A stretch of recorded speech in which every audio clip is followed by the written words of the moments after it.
For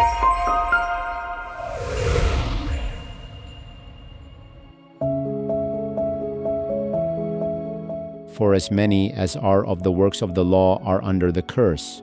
For it is written, Cursed is everyone that continueth not in all things which are written in the book of the law to do them. Christ hath redeemed us from the curse of the law, being made a curse for us. For it is written, Cursed is everyone that hangeth on a tree. I have blotted out, as a thick cloud, thy transgressions, and, as a cloud thy sins. Return unto me, for I have redeemed thee, blotting out the handwriting of ordinances that was against us, which was contrary to us, and took it out of the way, nailing it to his cross. Let no man therefore judge you in meat, or in drink, or in respect of an holy day, or of the new moon, or of the Sabbath days. For even Christ our Passover is sacrificed for us. Therefore, let us keep the feast. Hello everyone, selamat berjumpa kembali dalam seri pelajaran The Gospel Feast. Pelajaran ini berjudul The Blessing and the Curse, berkat dan kutukan. Tentu saja, tidak ada yang mau menerima kutukan. Sementara kita semua mau menerima berkat, apalagi berkat yang asalnya dari Bapa di surga. Di dalam pelajaran ini, kita akan melihat apa yang kita perlu lakukan untuk menerima berkat, agar kita tidak menerima kutukannya. Kita mulai dengan ayat Ulangan 11 ayat 27. Tuhan menjanjikan berkat bagi mereka yang menurut dan melakukan hukum-hukumnya. Pintu gerbang kota Yerusalem surgawi dibukakan bagi mereka yang menurut hukum-hukumnya. Mereka juga berhak untuk makan buah pohon kehidupan yang berbuahnya setiap awal bulan. Untuk makan buah pohon itu ialah untuk menerima kehidupan kekal dan immortality. Adam dan Hawa dikeluarkan dari Taman Eden setelah mereka melanggar hukum Tuhan. Karena kalau mereka diizinkan untuk tetap tinggal, mereka akan makan buahnya dan mereka akan menjadi orang berdosa yang tidak bisa mati, atau immortal sinners. Dan itulah sebabnya mereka dikeluarkan dari Taman Eden. Dan jikalau mereka mau kembali ke Taman Eden, mereka perlu untuk menurut dan melakukan hukum Tuhan di luar Taman Eden.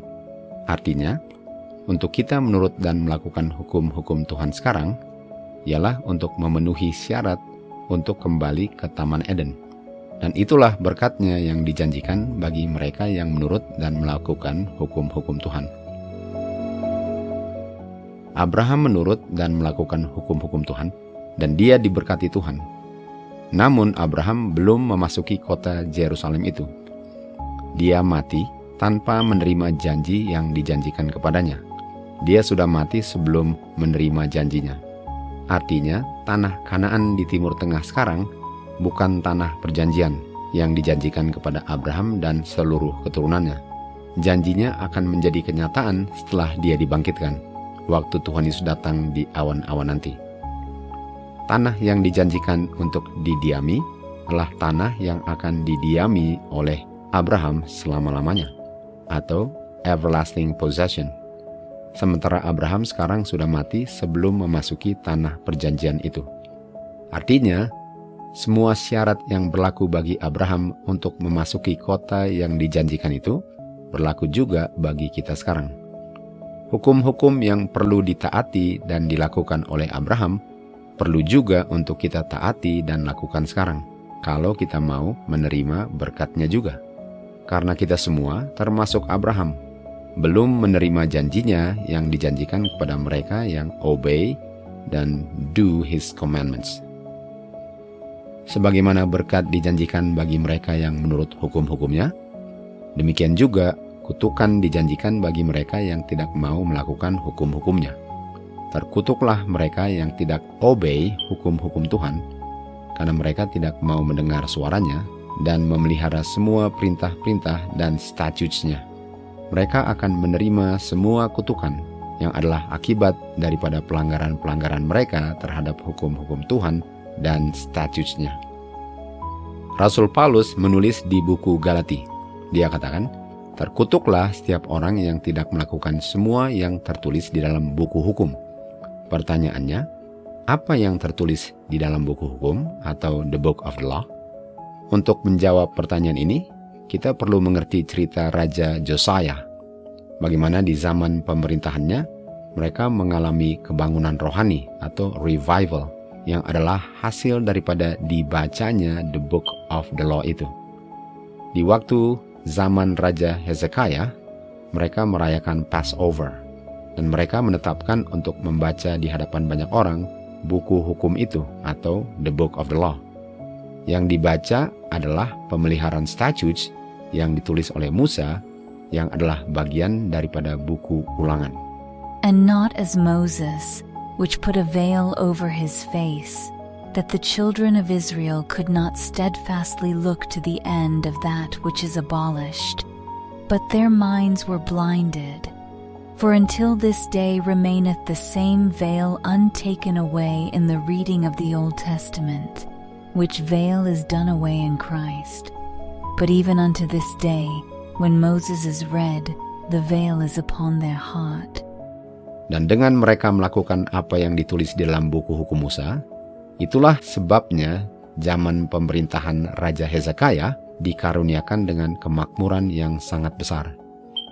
Kemakmuran yang dinikmati umat Tuhan di zaman Raja Hezekiah adalah hasilnya daripada mereka melakukan apa yang tertulis di dalam The Law of Moses dengan statutes-nya. Dan pelaksanaannya adalah waktu mereka keep the yearly feast yang adalah Passover. Musa menulis di buku Ulangan 4 sebelum dia mengulang kembali 10 hukum yang sekitar 40 tahun sebelum itu dikumandangkannya di Bukit Sinai. Pelihara dan lakukanlah semua statutes ini, karena inilah hikmat dan kebijaksanaanmu di hadapan bangsa-bangsa di sekitarmu. Mereka akan mengatakan, bangsa ini adalah bangsa yang penuh hikmat dan understanding. Mereka adalah bangsa yang great, karena mereka memiliki dan melakukan semua statutes dan judgments-nya Tuhan. Lalu Musa katakan di ayat 9, hati-hati jangan kamu melupakan untuk memelihara dan melakukannya. Jangan izinkan hukum-hukum itu keluar dari hati pikiranmu. Ajarkan the statutes dengan judgments kepada anak-anakmu dan anak-anak mereka. Bicarakanlah pada saat kamu berdiri, berbaring, berjalan, dan bangkit berdiri. Biarlah hukum-hukum ini tertulis di tangan kamu dan di dahi kamu. Dan jikalau kamu melupakannya, kamu tanpa sadar telah memilih untuk menerima kutukan Tuhan. Kamu akan dibinasakan, karena kamu melupakan the statutes dengan judgments yang Tuhan berikan kepadamu melalui Musa. Untuk menerima kutukan ialah untuk tidak memasuki kota Yerusalem di surga nanti. Untuk dibinasakan ialah untuk berada di luar kota itu. Sementara bagi mereka yang menurut, mereka akan masuk pintu gerbang kota itu dan makan buah pohon kehidupan untuk selama-lamanya. Itulah berkat yang menjadi bagian mereka yang menurut dan melakukan hukum-hukum Tuhan dengan statutes dan judgments-nya. Itulah sebabnya mengapa Maleaki mengingatkan kita yang hidupnya di akhir zaman, sebelum kedatangannya Tuhan Yesus untuk kedua kalinya, agar kita tidak melupakan the law of Moses dengan statutes dengan judgments-nya. Kita kembali ke ceritanya Hezekiah. Sekarang kita lihat anak dari cucunya Hezekiah yang namanya adalah Josiah. Josiah sejak kecil, dia selalu ingin untuk meninggikan prinsip-prinsip hukum Tuhan. Di saat dia menjadi raja, Shaphan membaca the book of the law, dan Josiah menyadari bahwa buku ini mengandung harta karun hikmat dan pengertian, yang adalah dasar dari segala reformasi, yang dia inginkan untuk menjadi kenyataan di dalam kehidupan setiap wilayah kerajaannya. Oleh sebab itu, dia membuat persiapan untuk merayakan the Feast of Passover. Pemeliharaan Passover Feast ini sudah lama tidak dilakukan. Sejak zaman para hakim-hakim yang memimpin umat Israel, oleh raja-raja Israel di utara, dan oleh raja-raja di selatan di Judea. Dan oleh sebab itu, tidak ada raja seperti Josiah yang berpaling kepada Tuhan dengan segenap hatinya, dengan segenap jiwanya, dan dengan segenap kekuatannya untuk mematuhi semua hukum-hukum Tuhan yang diberikan kepada umat Tuhan melalui Musa. Tidak ada raja-raja sebelum dan setelah Josiah yang dengan segenap hatinya berpaling dari kemurtatan mereka dengan cara mematuhi semua yang tertulis di buku Musa. Dan penurutannya dinyatakan dalam pemeliharaan feast tahunan Passover. Jangan lupa bahwa syarat untuk memasuki pintu gerbang surga nanti adalah untuk menurut seluruh hukum-hukum Tuhan dengan statutes dan judgments-nya dalam pemeliharaan the yearly feast. Itu sebabnya Rasul Paulus menulis di buku 1 Korintus 5 ayat 8, "Let us keep the feast." Arti kata the feast adalah the yearly assembly at God's appointed time.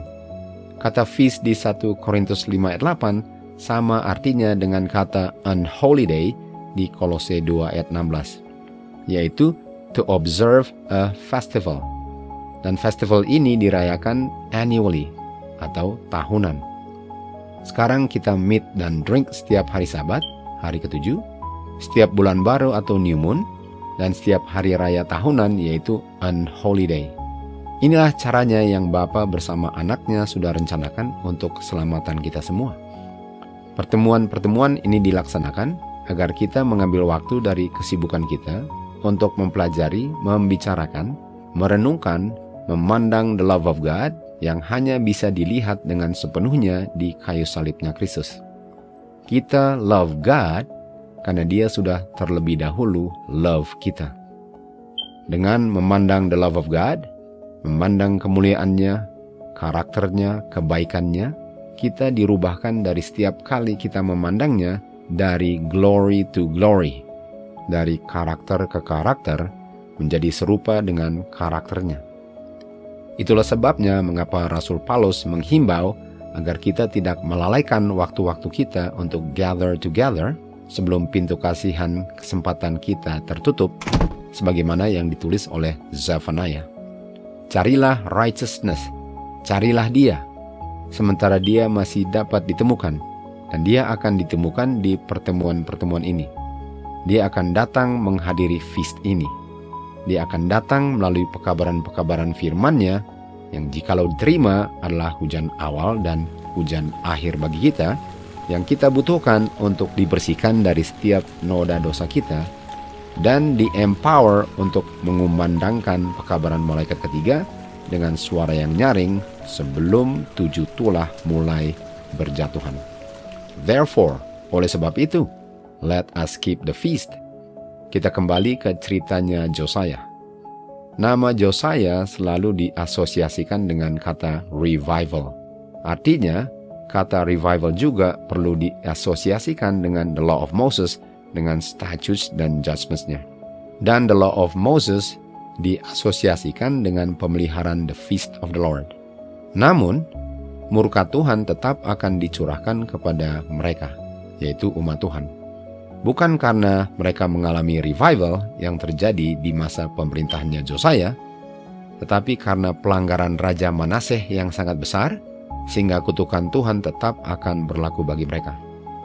Kutukannya dicurahkan waktu mereka ditawan oleh Raja Nebukadnezar dan dibawa ke Babylon untuk menjadi tawanan selama 70 tahun, agar mereka di tanah orang asing bisa belajar apa yang mereka lalai untuk pelajari sewaktu mereka berdiam di tanah mereka sendiri. Di dalam kesusahan, mereka perlu belajar pelajaran yang di waktu senang mereka abaikan. Kita sekarang ke tempat di mana umat Tuhan sedang menjalankan hukuman mereka, di mana kita baca Daniel sedang mengakui dosa-dosa umat Tuhan yang menyebabkan mereka ditawan oleh musuh mereka di Babylon. Daniel berdoa kepada Tuhan dan mengakui segala pelanggaran-pelanggaran mereka, yang adalah pelanggaran akan semua yang tertulis di buku hukum Musa. Daniel menyadari bahwa untuk berada di Babylon adalah hasil pelanggaran the law of Moses yang mengakibatkan mereka menerima kutukan ini.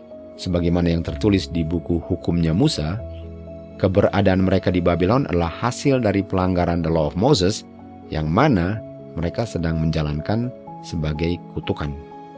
Jadi pertanyaannya, apa yang tertulis di dalam buku hukum Musa? Musa menulis di buku Imamat 25 mengenai hukum sabat tahunan. Umat Israel diperintahkan untuk mengistirahatkan tanahnya ladangnya setiap tahun ke-7. Sebagaimana mereka beristirahat setiap hari ke-7, tanahnya pun perlu beristirahat setiap tahun ke-7. 6 tahun mereka bisa mengerjakannya, tetapi tahun ke-7 adalah tahun sabat peristirahatan bagi tanahnya. Di Imamat 26, Musa menulis mengenai berkat dan kutukan. Berkatnya ialah jikalau mereka memelihara hari-hari sabat, melakukan semua statutes-nya dan memelihara hukum-hukumnya.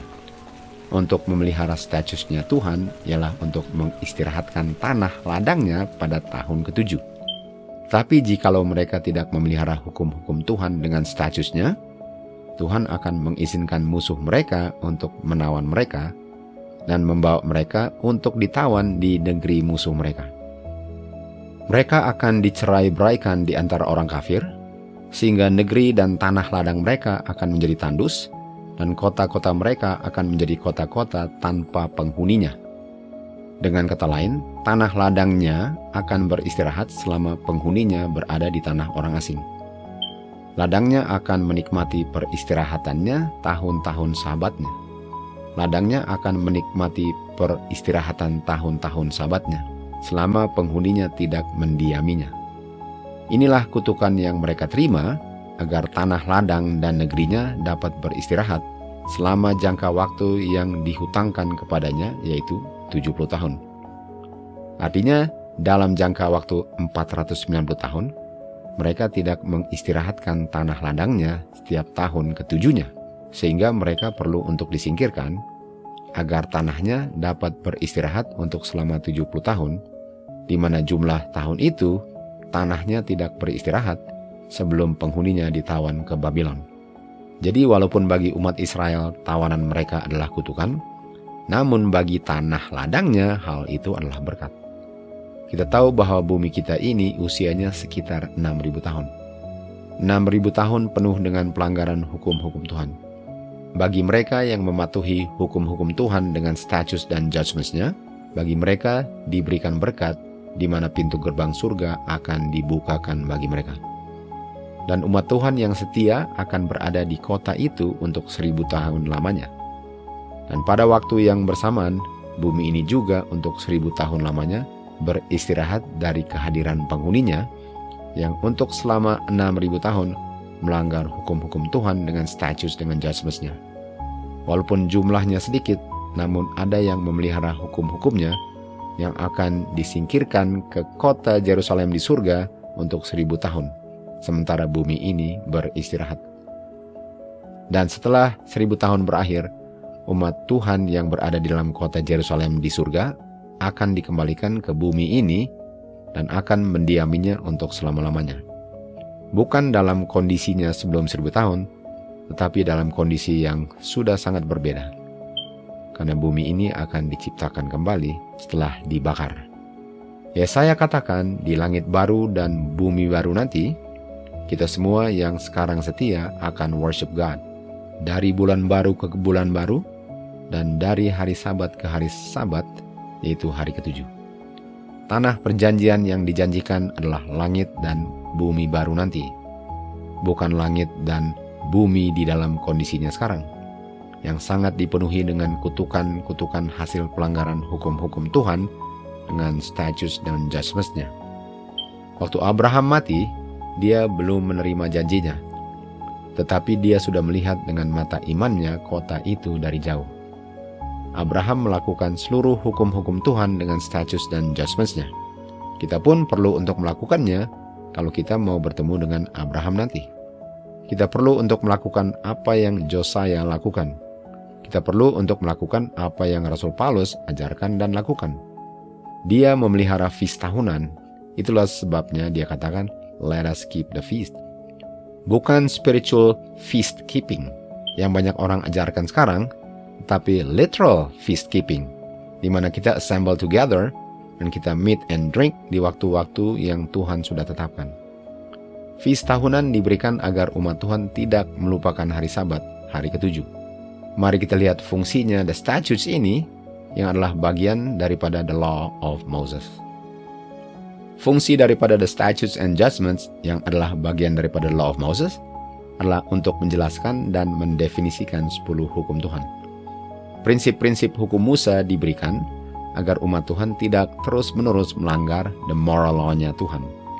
Dengan kita mengerti the statutes dengan judgments, kita dengan jelas mengerti prinsip-prinsip 10 hukum yang tanpa dijelaskan dan diilustrasikan oleh the law of Moses, 10 hukumnya tetap akan dilanggar oleh mereka yang berpikir bahwa mereka mentaatinya.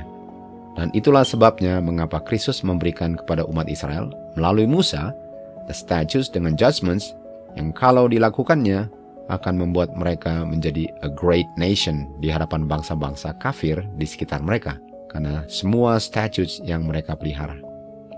Hukum Musa dengan statutes dan judgments-nya bukan bayang-bayang yang berakhir di kayu salibnya Kristus.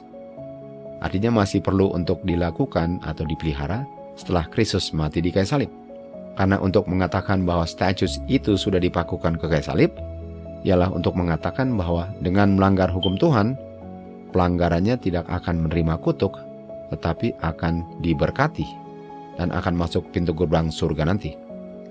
Dan kita tahu bahwa itu hanya benar di dalam pikiran orang yang tidak mencintai hukum Tuhan. Itu adalah pola pikir orang-orang yang memiliki the carnal mind. Mereka selalu berperang terhadap hukum Tuhan, sebagaimana setan memeranginya di surga dulu dan masih sampai sekarang memeranginya. Walaupun 10 hukum hanya terdiri dari 10 perintah, namun prinsip-prinsipnya sangat luas. Umat Israel waktu mereka keluar dari Mesir, mereka sudah dibutakan dari pengertian prinsip-prinsip ini, sehingga mereka tidak siap dan tidak sanggup untuk mengertinya. Agar tuntutan 10 hukum dapat dimengerti dan dihargai, Tuhan memberikan prinsip-prinsip tambahan yang terdiri dari the statutes dengan judgments, yang fungsinya untuk mengilustrasikan, menjelaskan, dan mendefinisikan 10 hukum agar mereka tidak terus-menerus melanggarnya. Dan hukum Musa ini berlakunya untuk selama-lamanya.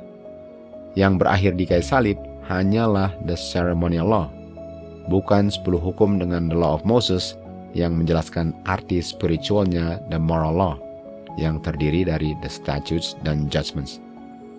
Rasul Paulus menulis di 2 Korintus 4 ayat 3 dan 4, ada orang-orang yang matanya dibutakan oleh the God of this world, sehingga mereka tidak bisa melihat kemuliaannya dari karakter Tuhan, yang diungkapkan di dalam hukum-hukumnya, termasuk the law of Moses dengan statutes dan judgments-nya.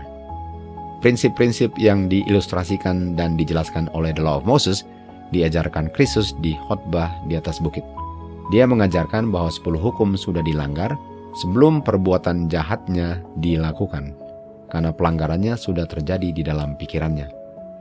Itu sebabnya mengapa Kristus katakan kepada orang-orang Farisi yang membesar-besarkan hari ketujuhnya, sementara mereka sedang merencanakan di dalam pikiran mereka untuk membunuh Kristus pada hari Sabat, hari ketujuh.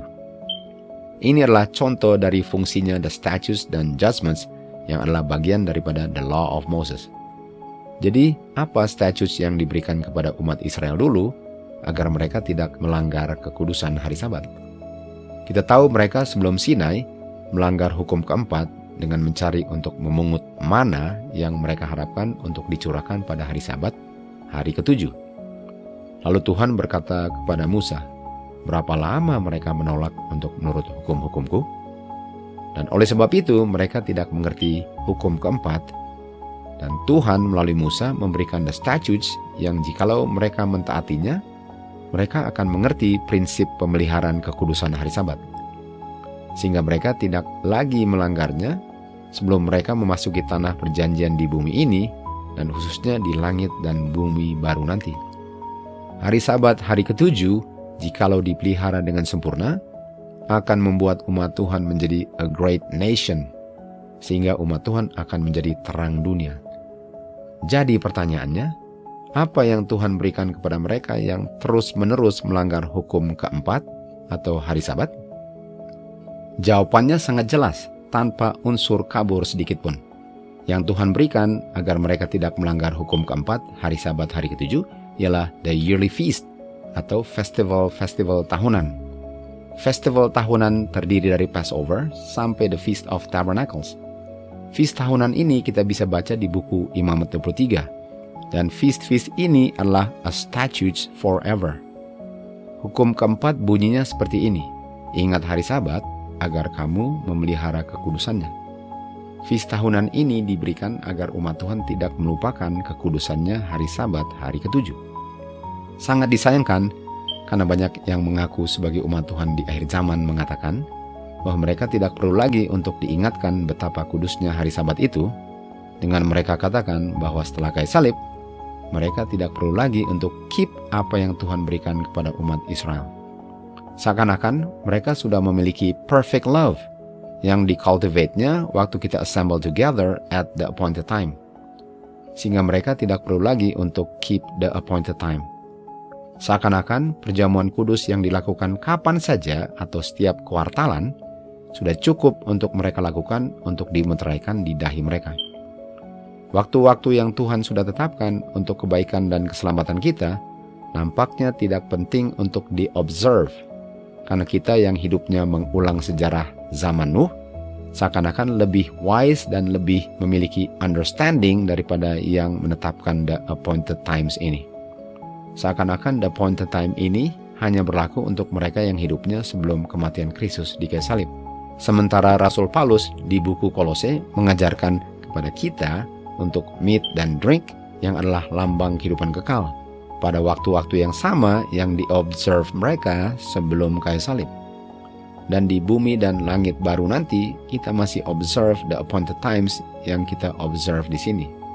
Seakan-akan hanya kita yang hidupnya setelah kayu saliblah yang tidak membutuhkan Tuhan punya appointed times. Mereka menggabungkan the ceremonial law dengan the feast-nya, sehingga di kayu salib mereka memakukan 10 hukum dengan the law of Moses bersama-sama dengan the ceremonial law ke kayu salib. Roh Tuhan melalui nabinya mengatakan bahwa mereka tidak bisa melihat bahwa yang ditiadakan di kayu salib hanyalah the ceremonial law dan bukan the moral law. The moral law tidak bisa dipisahkan dari the statutes dengan judgments-nya, yaitu hukum Musa. Karena kita sudah baca tadi bahwa itu bukan bayang-bayang yang dipakukan ke kayu salib dan akan tetap berlaku untuk selama-lamanya. Dalam hal ini, Rasul Paulus mengatakan, "The God of this world telah membutakan mata pikiran mereka." Semoga mata pikiran mereka dibukakan sebelum 7 tulah mulai bercurahan. Nanti sudah sangat terlambat untuk diselamatkan dari kebutaannya. Sekaranglah waktunya untuk merendahkan hati kita dan dengan jujur, bebas ambisi, bebas prasangka, dan alasan apapun untuk mempelajari firman Tuhan yang adalah satu-satunya kuasa yang sanggup menyelamatkan orang berdosa dari dosa-dosanya. Hanya mereka yang jujurlah yang akan menerima kebenaran firman Tuhan yang sangat indah ini. Feast tahunan ini diberikan untuk kebaikan Israel. Ada yang mengatakan bahwa yearly feast ini hanya diberikan untuk Israel dulu. Mereka lupa bahwa Israel artinya mereka yang overcome. Yang masuk pintu gerbang surga hanyalah Israel yang overcome. Bukan Israel yang hanya labelnya Israel, tapi bukan Israel in the spirit atau yang born again. Bukan semua keturunan Abraham namanya Israel. Banyak orang Israel yang secara lahiriah adalah keturunannya Abraham, sementara mereka menolak Kristus. Keturunan Abraham yang akan menerima berkat adalah siapa saja di kolong langit ini yang memiliki imannya Abraham. Itulah sebabnya Israel adalah yang memiliki imannya Abraham, yang akan memasuki pintu gerbang kota itu nanti, bersama-sama dengan Abraham, Isaac, dengan Israel. Feast tahunan ini membangkitkan kerohaniannya umat Tuhan di zaman Josiah. Pentecost adalah feast tahunan. Murid-murid dicurahkan Roh Kudus tanpa batas di hari Pentecost. Roh Kudus dijanjikan untuk diberikan kepada murid-muridnya at the appointed time pada hari feast tahunan. Dan itu terjadinya setelah kayu salib. Pemeliharaan 10 hukum adalah syarat untuk menerima janji kehidupan kekal. Dan 10 hukum yang perlu untuk dipelihara dengan sempurna hanya bisa dengan sempurna dipeliharanya jikalau kita melakukan apa yang Tuhan sudah tetapkan bagi kita, yang Musa sudah tulis di buku hukumnya, yang adalah the law of Moses dengan statutes dengan judgments-nya. Agar umat Tuhan mengerti dengan sempurna kekudusannya hari Sabat, hari ke-7, Dia berikan kepada kita semua the yearly feast, yang jikalau dipelihara dengan tekun, akan membuat umat Tuhan menjadi a great nation di hadapan bangsa-bangsa di dunia ini. The Feast of Tabernacle adalah feast tahunan yang adalah a solemn assembly, di mana mereka yang memeliharanya diperintahkan untuk tidak bekerja pekerjaan yang menghasilkan upah. Feast tahunan adalah ilustrasi daripada kekudusannya hari Sabat, hari ke-7. Dengan kita memelihara the appointed times-nya, kita diajarkan untuk selalu mengambil waktu dari kesibukan kita untuk berkomunikasi dengan satu dengan yang lain dan dengan Tuhan melalui gatherings ini yang mengilustrasikan pentingnya untuk menjaga kekudusannya hari Sabat. A solemn assembly adalah a festival atau holiday. Kata yang sama kita temukan di Kolose 2 ayat 16, and holiday adalah a festival dan feast yang dirayakan sebagai perayaan tahunan perlu untuk dirayakan juga setelah kayu salib. Dan feast tahunan ini adalah a statutes forever. Kata feast di ayat 41 yang adalah a statutes forever adalah a festival dan solemn feast yang kita baca di Kolose 2 ayat 16. Sementara kata feast di Lukas 2 ayat 41 artinya adalah a festival dan holiday yang adalah feast tahunan yang ada juga kita baca di Kolose 2 ayat 16. Musa menulis di buku Ulangan 4 ayat 14 bahwa statutes dan judgments perlu untuk dilakukan di tanah perjanjian yang mereka akan diami di Timur Tengah, yang adalah syarat untuk masuk ke bumi dan langit baru nanti. Kepada Abraham dijanjikan tanah perjanjian yang adalah bumi dan langit baru nanti, untuk menjadi tempat kediamannya untuk selama-lamanya. Abraham belum memasukinya, dia mati sebelum memasuki kota itu. Dia masih menantikannya. Dia akan memasukinya nanti bersama-sama mereka yang dengan setia melakukan semua hukum-hukum Tuhan dengan statutes dan judgments-nya. Diberkatilah, bukan dikutuklah, tetapi diberkatilah mereka yang melakukan hukum-hukum Tuhan. Seandainya hukum-hukum itu sudah dipakukan ke kayu salib, karena hukum-hukum itu membawa kutukan bagi yang memeliharanya, maka Yohanes akan menulis, terkutuklah mereka yang masih melakukan 10 hukum dan hukum Musa dengan statutes dan judgments-nya. Seakan-akan yang masuk kota itu hanyalah mereka yang terkutuk, karena mereka melakukan hukum-hukumnya. Sementara di surga sana dan di bumi dan langit baru nanti, tidak akan ada kutukan lagi. Artinya, yang terkutuk ialah mereka yang tidak melakukan hukum-hukum Tuhan dan tidak melakukan the law of Moses dengan statutes dan judgments-nya. Janganlah menyia-nyiakan the mercy of God, karena ada waktunya di mana tulah-tulahnya akan dicurahkan tanpa mercy. Karena mercy-nya ditolak, sehingga yang diterima adalah the justice of God yang menuntut nyawa dari pelanggarnya. Karena the mercy of God yang tergantung di kayu salib ditolak, dengan memakukan caranya untuk menyelamatkan orang berdosa sebelum dan setelah kayu salib, yaitu the appointed times to behold the unsurpassing love of God. Therefore, marilah kita keep the feast. May the grace of God be with us all. To God be the glory. No other institution which was committed to the Jews tended so fully to distinguish them from surrounding nations as did the Sabbath. God designed that its observance should designate them as His worshippers. It was to be a token of their separation from idolatry and their connection with the true God. But in order to keep the Sabbath holy, men must themselves be holy. Through faith they must become partakers of the righteousness of Christ. When the command was given to Israel, "Remember the Sabbath day, to keep it holy," the Lord said also to them, "Ye shall be holy men unto me." Exodus 28, 22-31. Only thus could the Sabbath distinguish Israel as the worshippers of God. Again the people were reminded of the sacred obligation of the Sabbath. Yearly feasts were appointed, at which all the men of the nation were to assemble before the Lord, bringing to Him their offerings of gratitude and the first fruits of His bounties. The object of all these regulations was stated. They proceeded from no exercise of mere arbitrary sovereignty, all were given for the good of Israel. The Lord said, Ye shall be holy men unto me, worthy to be acknowledged by a holy God. The purpose which God seeks to accomplish through his people today is the same that he desired to accomplish through Israel when he brought them forth out of Egypt. By beholding the goodness, the mercy, the justice, and the love of God revealed in the church, the world is to have a representation of his character. And when the law of God is thus exemplified in the life, even the world will recognize the superiority of those who love and fear and serve God above every other people on the earth. The Lord has his eye upon every one of his people, he has his plans concerning each. It is his purpose that those who practice his holy precepts shall be a distinguished people. To the people of God today as well as to ancient Israel belong the words written by Moses through the spirit of inspiration, Thou art an holy people unto the Lord thy God, the Lord thy God hath chosen thee to be a special people unto himself, above all people that are upon the face of the earth. Deuteronomy 7:6. Behold, I have taught you statutes and judgments, even as the Lord my God commanded me, that ye should do so in the land whither ye go to possess it.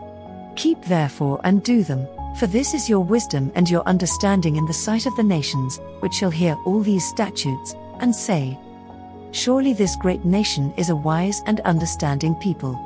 For what nation is there so great, who hath God so nigh unto them, as the Lord our God is in all things that we call upon him for? And what nation is there so great, that hath statutes and judgments so righteous as all this law, which I set before you this day? Deuteronomy 4:5-8.